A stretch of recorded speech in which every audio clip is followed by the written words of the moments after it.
বইমেলা মানে বিপ্লব, বইমেলা মানে বাঙালির উৎসব।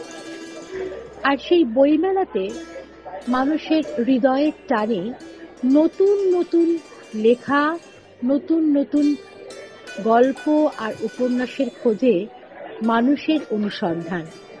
আর সেই অনুসন্ধানের জন্যই চ্যানেল ভিশন অবশ্যই পাঠক সমাজকে উদ্বুদ্ধ করে। আর তার জন্যই বোধহয় এসে দাঁড়ায় নতুন কিছু রত্নকে সামনে তুলে ধরতে। হ্যাঁ, সেই আঙ্গিকেই আজ কিছু উপস্থাপনা করা। কলকাতার পার্ক সার্কাসে জন্ম। ১৯৯৮ সালে জাবি থেকে পিএইচডি বিজ্ঞান ডিগ্রি লাভ করেন তিনি। শিক্ষাক্ষেত্রে ৩৪ বছর তিনি কাজ করেছেন অত্যন্ত সততা এবং নিষ্ঠার সাথে। ১৯ বছর শৈলেন্দ্র সরকার বিদ্যালয়ে তিনি প্রধান শিক্ষক ছিলেন, যেটি গভর্নর স্পন্সর স্কুল।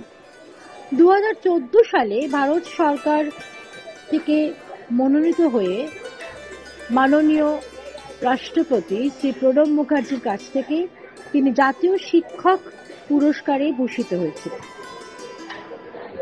অনেক আগে থেকেই তিনি কবিতা উপহার দিয়েছেন পাঠকদের। তারপর তিনি লেখেন ইতি আরণ্যক, অচেনায় চেনা, সুপ্রকাশিত ইত্যাদি কবিতার মালা। গত বছর তিনি একটু নতুন করে পাঠক সমাজে এসে পাঠকদের নতুন করে উপন্যাসের ভাষায় মোহিত করেন। মাহিত্রা তার এমন একটি উপন্যাস যার মধ্যে দিয়ে আদিবাসীদের বা উপজাতিদের জীবনযাত্রার যে এক ধারা, সেটা তিনি প্রকাশ করেন।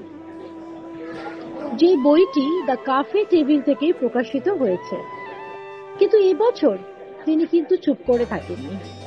তিনি তার কলমের মাধ্যমে এবং বিভিন্নভাবে অনুসন্ধিৎসুভাবে নানা স্থানে ঘুরে মনের খোঁজে পাঠক সমাজে তুলে ধরেন দ্বিতীয় উপন্যাস, যেটি পুনশ্চ প্রকাশক থেকে ৩০শে জানুয়ারি আনুষ্ঠানিকভাবে প্রকাশিত হয়েছিল। আমার বই বেরিয়েছে কুহেলিকা কুয়াশায়, ৩০শে জানুয়ারি এখানে উদ্বোধন হয়েছে। ঋতব্রত ভট্টাচার্য এসেছিলেন, সুমন ভট্টাচার্য এসেছিলেন এবং আরও দুজন আধিকারিক, সরকারি আধিকারিক, আমার বন্ধুরাও ছিল। আর বইটা আমি অবশ্যই সহদেব বন্দ্যোপাধ্যায় নামে লিখি না, আমি ছদ্মনামে লিখি, মণিপুষ্প। এর আগেও গত বছরও আমার একটা বই উপন্যাস বেরিয়েছে, সেটা কাছে টেবিল থেকে, মাহিত্রা। সেটা অবশ্যই একটু উপজাতির ওপরে লেখা। আর এটা সম্পূর্ণ একটা ভিন্ন ধর্মের লেখা, কিছুটা সাইকোলজিক্যাল ট্রিটমেন্ট আছে, থ্রিলার আছে এবং আমাদের প্রতিদিন ঘটে যাওয়া যে ঘটনাগুলো, যেগুলো হয়তো আমরা অবচেতন মানে এড়িয়ে যাই, সেই সমস্ত ঘটনাগুলোর যে মনস্তাত্ত্বিক বিশ্লেষণ এবং একটা পৃথিবীব্যাপী একটা খুব রেয়ার একটা ডিজিজের ওপরেই এই বইটাকে লেখা। এবং এই বইটার মধ্যে অবশ্যই আমার একটা পিরিয়ড চলে এসেছে, যে পিরিয়ডটা আমরা জানি যে প্যান্ডেমিক পিরিয়ড, অর্থাৎ ২০২০ থেকে ২০২২, যেটা আমরা প্রায় ঘরবন্দি ছিলাম ১ বছরের উপরে, সেই পিরিয়ডটাও এখানে আমি উল্লেখ করেছি এবং তার একটা চিত্র আমি তুলে ধরতে চেষ্টা করেছি। আমি পাঠক পাঠিকাদের কাছে একটাই দাবি রাখবো যে বইটার অবশ্যই পড়ুন, সবার কাছে পৌঁছে দিন, সমালোচনা করুন এবং গঠনমূলক সমালোচনা করুন অবশ্যই, এবং যাতে আমি আরও ঋদ্ধ হতে পারি। এই বইটা লেখাতে বলছেন সাইকোলজিক্যাল কিছু পার্ট রেখেছেন এবং থ্রিলারও রেখেছেন। তো দুটোরই সমন্বয়টা আপনি মানে জায়গা থেকে মনে আনলেন এবং কিভাবে এটাকে এগিয়ে নিয়ে গেলেন লেখাতে? মানে আপনার মানে কোন ধারণা থেকে এটা হয়েছে? দেখুন, আমি বইটা লিখতে আমাকে প্রচুর সময় লেগেছে। আমি যে কোনো একটা বই ৩-৪ বছরের আগে শেষ করতে পারি না এবং একটা রিসার্চুয়াল বলতে পারেন। এই বইটার জন্য যেমন আমি প্রয়াগে গেছি, আমি ডাক্তার মিট করেছি, সাইকোলজি মিট করেছি, কারণ কিছু তথ্য আমাকে নিতে হয়েছে। এবং আমরা কিছু ছোট ছোট ঘটনা, আমাদের খুব ছোটোবেলায় ঘটে যাওয়া যে ঘটনাগুলো মনের ভিতরে থেকে যায় এবং কোনো সময় তার যেটা ফ্লেয়ার আপ হয়, সেই ঘটনাটা আমাদের যৌবনে বলুন, আমাদের একটা বয়সে, যে কোনো বয়সেই হতে পারে, আমি সেটাকে তুলে ধরার চেষ্টা করেছি, এবং তার ফলে যে একটা ভয়াবহতা আসতে পারে, যে কারোর মধ্যে রাগ থাকতে পারে যে কেন এরকম হয়েছিল, সেই রিভেঞ্জ কেউ নিতে পারে, সেটাকেই আমি এর সাথে ওভারল্যাপিং করিয়েছি। এবং যে রোগটার কথা আমি তুলে ধরেছি সেটা যখন পড়বে পাঠক পাঠিকা জানতে পারবে খুব রেয়ার একটা ডিজিজ, এবং যেই ডিজিজে অনেকেই পৃথিবীতে ভুগে থাকে, এবং সেটাকেই আমি মেইনলি তুলে ধরার চেষ্টা করেছি। আমরা অনেক একটা অন্য রকমের ভাবনা চিন্তা পেলাম লেখক সহদেব বন্দ্যোপাধ্যায়, যিনি ছদ্মনামে মণি পুষ্পক হিসাবে ওনার উপন্যাস বার করেছেন, সেখানে সাইকোলজিক্যাল ব্যাপার নিয়েও লিখেছেন, তার সাথে থ্রিলার ফিলিং এনেছেন, এবং উনি বলছেন 4-5 বছর ধরে একটা অনুশীলনের মাধ্যমে এসেছেন। যে প্যান্ডামিক সিচুয়েশনটা কি কোনোভাবে আপনাকে এইটাকে এই ধরনের উপন্যাস লেখার জন্য সহায়তা করেছে? মানে ওই সিচুয়েশনে দাঁড়িয়ে কি আপনি তখন এগুলো ভেবেছিলেন?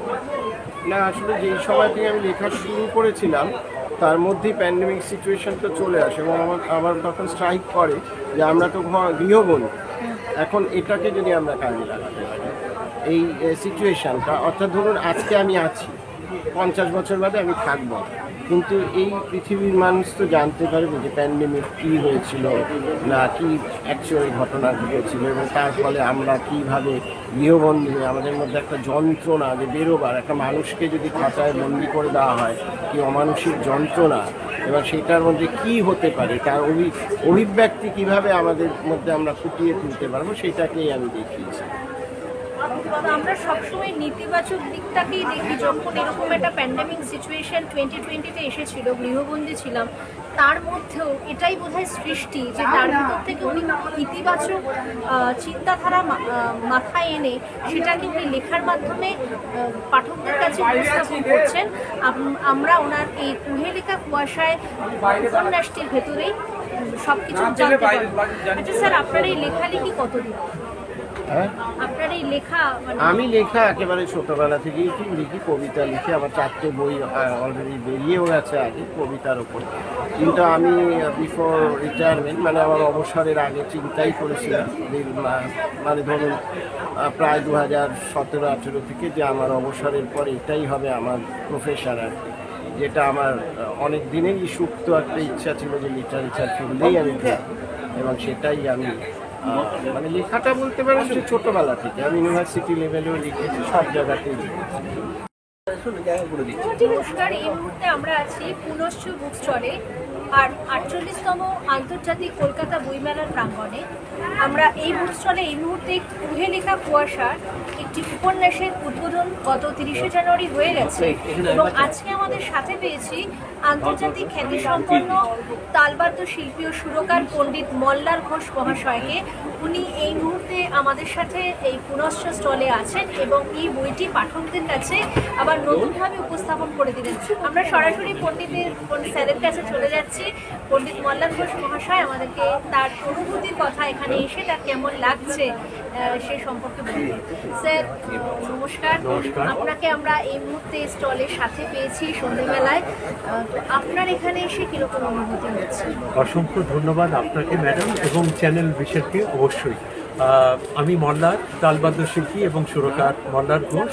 সঙ্গে রয়েছেন আমার সহধর্মিণী মল্লিকা, বাচিক শিল্পী, কবি এবং অভিনেত্রী, এবং তার পাশে যিনি বসে রয়েছেন আজকের এই অসাধারণ রিলিজ অনুষ্ঠানের যিনি মধ্যমণি, আমাদের অত্যন্ত শ্রদ্ধার মানুষ।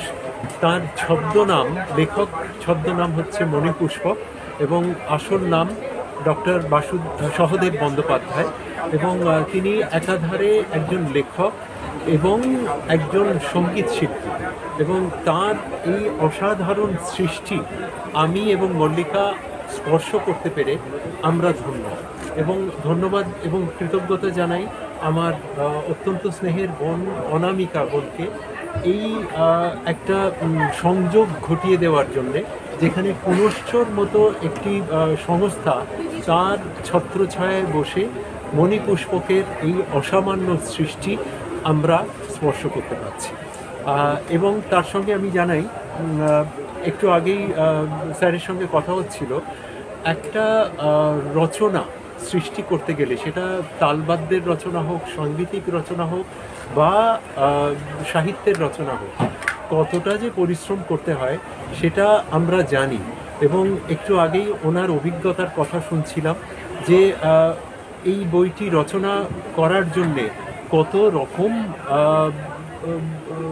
প্রতিকূলতার মধ্যে দিয়ে তিনি গেছেন এবং প্রত্যেকটি জায়গায় তিনি এই এই একটা সিচুয়েশনের মধ্যে থেকে অভিজ্ঞতা অর্জন করে সেটাকে অনুধাবন করে সৃষ্টি করেছেন এই বই। এবং আগেও ওনার বই আমরা হাতে পেয়েছি এবং এখনো পর্যন্ত পড়া হয়নি। প্রতি মুহূর্তে আমি মুহূর্ত গুনছি কখন আমি পড়তে পারবো এই বই।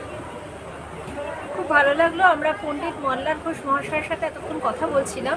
এই কুহেলিকা কুয়াশায় বইটি পাঠক পাঠিকাদের হাতে উনি তুলে দিচ্ছেন এবং এই বইটির সম্পর্কে উনি বললেন তার লেখক যে মণিপুষ্পক ছদ্মনামে লেখেন ডক্টর সহদেব বন্দ্যোপাধ্যায়।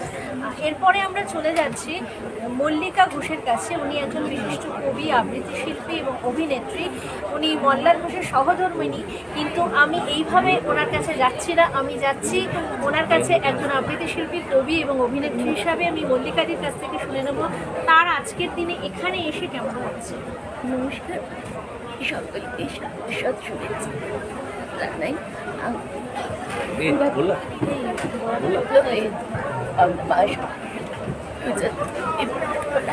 করেছি। অনেক ধন্যবাদ মল্লিকাদিকে আমাদের সঙ্গে থাকার জন্য। এবং সত্যির কুয়াশার জাল ভেঙে এই উপন্যাসটি সব পাঠক পাঠিকার কাছে পৌঁছে যাক। এবং মল্লার স্যারও একটু আগে আমাদেরকে বললেন, যিনি লেখক ডক্টর সহদেব বন্দ্যোপাধ্যায়, উনি কতটা প্রতিকূলতার মধ্যে দিয়ে কতভাবে পাঠক পাঠিকাদের কাছে একটা সুন্দর বিষয়কে উপস্থাপন করেছেন। আমরা তার কাছেও কিছু কথা আরও শুনে নেব। ধন্যবাদ জানাচ্ছি এখানে পণ্ডিতজিকে, মল্লার ঘোষ মহাশয়, তার সাথে ধন্যবাদ জানাচ্ছি মালবিকা ঘোষ। এবং আমি অবাক হয়ে গেলাম যে ওনার এই গলার অবস্থার মধ্যেও উনি চেষ্টা করলেন কিছু কথা বলার, যেটা আমাকে সত্যি আজকে আমি অত্যন্ত আনন্দিত। শুধু না, আমি ওনাদের কাছে কৃতজ্ঞ। এবং এই মাপের শিল্পী যারা সারা পৃথিবীতে, যাদের নাম, এবং তার কাছে আমি বোধহয় কিছুই না। আমি অনেক পরেই আমার লেখা শুরু করেছি, আমার জীবনের অবসরের পরে। ফলে আজকে ওনারা এসে আমাকে সত্যিই ধন্য করেছেন। এবং আমি really from the very core of my heart বলছি যে কুহেলিকা কুয়াশায় আমি আশা করব আপনাদের আসার জন্য যে অনেকের কাছে ছড়িয়ে যাবে। এবং আমার প্রথম উপন্যাস যেটা মাহিত্রা, যেটা কথাবার্তা চলছে, একটা সিনেমা হল, ঋতব্রত ভট্টাচার্য যিনি একটু দায়িত্ব নিয়েছেন, এবং আশা করি এটাও একটা জায়গায় পৌঁছবে। এবং আমার মূল যে জায়গাটা, যে এই প্রজন্ম যেটার মধ্যে দিয়ে আমরা চলেছি, তার কাছে একটা শিক্ষা পৌঁছে দেওয়া। উপন্যাসের চরিত্র নিয়ে অনেক বেশি হয়তো আমরা একটু আকৃষ্ট হয়ে পড়ব, কিন্তু উপন্যাসের বাইরেও এই উপন্যাসটিতে বেশ কিছু সংযোজন আছে, যেটা মনে হয় যে মণিপুষ্পক তার বিজ্ঞান চিন্তা ভাবনার মানুষ, তাই তার কলমে সাহিত্য রসের মধ্যে দিয়ে বিজ্ঞানটা অনেক বেশি চলে এসছে আমাদের কাছে। এটা বোধহয় পাঠকের কাছে একটা চরম পাওয়া, সে কথা আমি বলতে পারি। উপন্যাসের 64 পাতায় সেই জানা অজানার বৈজ্ঞানিক তথ্য আমরা পাই, এবং রঞ্জনা এবং তিয়াশার দুই বান্ধবীর মধ্যে যে কথোপকথন হয়েছিল, তার মধ্যে একটা সুন্দরভাবে বৈজ্ঞানিক তথ্য উপস্থাপিত হয়েছে। আবার 68 পাতাতে আকাশ নিয়ে যে ভৌগোলিক এবং বৈজ্ঞানিক গল্পের আকারে আকাশের কথা ফুটে উঠেছে, যেগুলোর মধ্যে থেকে সাধারণ পাঠক অনেক বেশি সমৃদ্ধ হবেন। এছাড়া এর মধ্যে দুটি সুন্দর ইংরেজি কবিতা রয়েছে, যার মধ্যে চরিত্রগুলোর মনের ভাব প্রকাশিত হয়েছে ভীষণভাবে। একটি জায়গায় উপন্যাসে একটি ভাটিয়ালি সঙ্গীতও দেখা গেছে, যার মধ্যে পারাবার এবং ঈশ্বর এবং চেতনা এবং ভালোবাসার এক পরম সেতু রয়েছে। আর কবিতার কথা বলতে গেলে তো মনটা সত্যি খুব প্রফুল্ল হয়ে ওঠে। যারা কবিতা প্রেমী তারা এই উপন্যাসটি পড়ে অনেক বেশি সমৃদ্ধ হবে। কারণ কবিতাটির মধ্যে দিয়ে শুধু পাঠ করা যায় না, তার মধ্যে যে আত্মিক শান্তি পাওয়া যায়, এই উপন্যাসের মধ্যে অনেক জায়গাতেই সেই কবিতার বর্ণনা রয়েছে। বিশেষত শূন্য পদ একদম উপন্যাসের শেষে যেন এক নতুন কথাকে ফুটিয়ে তুলেছে। এই উপন্যাসে যা হবার তো হবেই, এই শব্দের পর্বে পর্বে ছড়িয়ে রয়েছে একটা উত্তেজনা। তনিমার জীবনে একবারই ভালোবাসা এসেছিল, কিন্তু সেই ভালোবাসার মধ্যে দিয়ে তার যে কতটা মনের উৎপীড়ন এবং সামাজিকভাবে আত্মত্যাগ, তার পরিচয় আমরা এই উপন্যাসে পাব। তনিমার জীবনে ভালোবাসার ফসল হচ্ছে তন্ময়, যার প্রতিটা পাতায় লেখা হয়েছে নতুন নতুন এক কাব্যিক ইতিহাস। এবং তন্ময় তার কাকা দাদুর সান্নিধ্য যেমন পেয়েছে, তেমন প্রতিশ্রুতিবদ্ধ কুহেলিকা, যাকে কখনোই মন থেকে মুছতে পারিনি। এবং তারপর তার জীবনে রঞ্জনা তার স্ত্রী হয়ে যখন মর্যাদা পেয়েছে, তারপর থেকে সে কিভাবে তার জীবনকে এগিয়ে নিয়ে যায়। এবং রঞ্জনা তার চরিত্রটা খুব ইন্টারেস্টিং, কারণ সেই মেয়ে যে সাধারণ মেয়ে, কিন্তু যৌবনের প্রথমে তার সমস্ত ভালোবাসা, তার মানসিক গঠন, তার মনের অন্তঃস্থল, এই সবকিছু নিয়ে পুঙ্খানুপুঙ্খ এক নতুন চিত্র লেখক আমাদের সামনে ফুটিয়ে তুলেছে। আমাদের সামাজিক অবস্থানে এই রঞ্জনার মতো অনেক মেয়েই বোধহয় রয়েছে, কিন্তু তারা নিজেদেরকে সেভাবে প্রকাশ করতে পারে না, অথবা তারা এইভাবেই ট্রমা বা মানসিক দ্বন্দ্বের মধ্যে জর্জরিত হয়ে নিজেকে আত্মহননের পথে এগিয়ে নিয়ে যায়। কারণ সবার তো মানসিক দৃঢ়তা সমান হয় না। সেই রঞ্জনার জীবন চিত্র নিয়ে এক নতুন অধ্যায় আমরা এখানে পাব।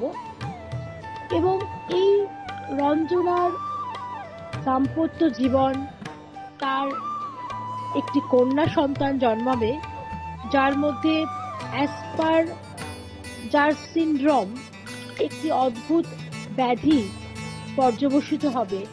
এই সবকিছুর মধ্যে একটা ছটপটে অথচ মানসিক আস্থা, ভালোবাসা, প্রেম, মাতৃত্ব সবকিছু নিয়েই যে নিশা চরিত্রটাকে এখানে রাখা হয়েছে, যে না থাকলে বোধহয় তন্ময় সেই চড়াই উতরাই এবং অসম্ভব কঠিন লড়াইয়ের মধ্যে দিয়ে আসতে পারত না।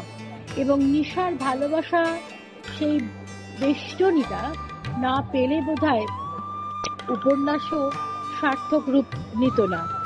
এছাড়া এখানে অনেক ছোট ছোট মেসেজ আছে, যে যার মধ্যে দিয়ে অনেক কিছু শেখা, অনেক কিছু জানা, অজানার সূত্র অনায়াসেই পাওয়া সম্ভব হবে। শুধুমাত্র উপন্যাসের পরিকাঠামোটা, উপন্যাসের গতি দিয়ে এগিয়ে চলেছে তা নয়, তার মাঝে মাঝে বৈজ্ঞানিক, ভৌগোলিক বিভিন্ন সূক্ষ্ম চিন্তন এসেছে।